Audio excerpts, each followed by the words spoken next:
Dr. Stone is a science anime where the main character rebuilds civilization by making countless inventions. In this series, we'll be going over the science of the inventions and debunking whether they'd work in real life, going over the physics and science behind it all. The inventions covered in this video are revival fluid, the sextant, the gunpowder, and for part 2, the sulfa drug, the magnet, and the light bulb. First off, revival fluid is actually nitrile and is made up of ethanol and nitric acid in its chemistry compound. Typical nitrile goes to a max of 5% nitric acid, but Senku apparently used 30%, which is insane and makes it highly corrosive.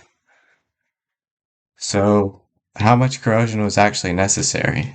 Doing the math for how much mass he broke with Einstein's E equals mc squared, we find that with 2 terajoules of energy created from counting, Senku broke 25.2 milligrams of stone by thinking.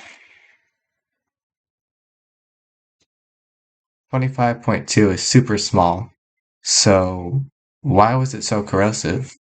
Maybe it's a catalyst, or maybe Medusa designed it that way. When you mix nitrile with something like calcium carbonate, it breaks off into non-solid products in this reaction.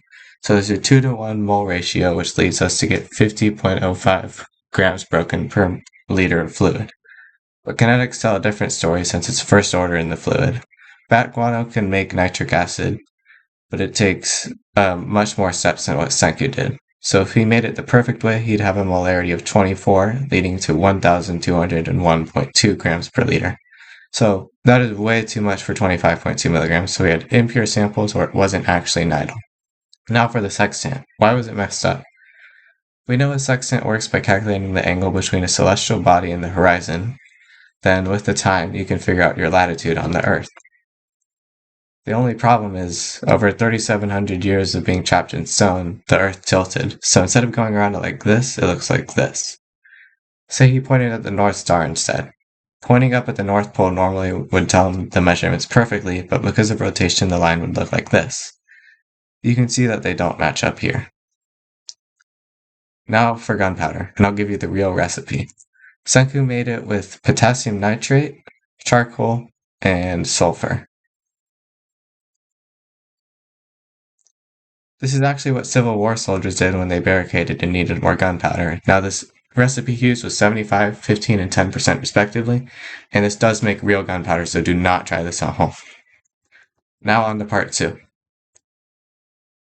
The Sulfa Drug was Senku's first big project, so we ask, what is it? What does it cure? How is it made today? And how did Senku make it?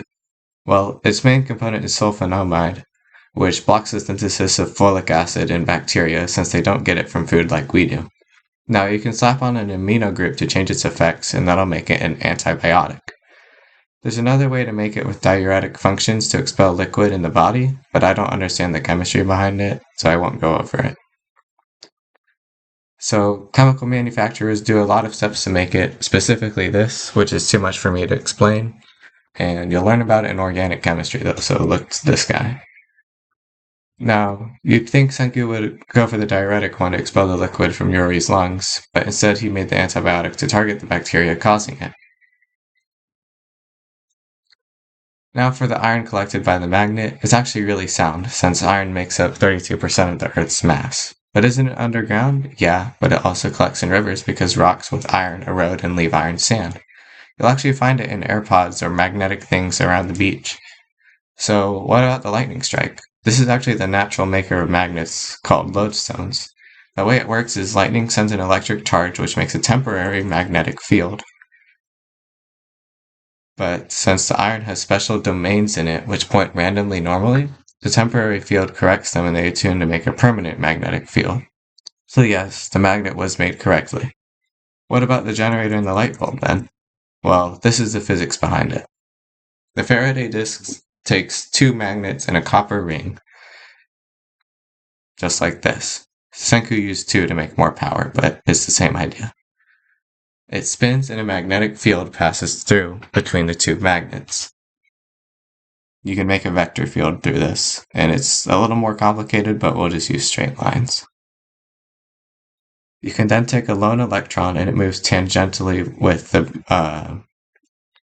the disk, and with the field running straight through the disk, since it's perpendicular, the force's cross product is taken to understand the force between it, and since it's perpendicular, the cross product simplifies, and it just becomes QVB.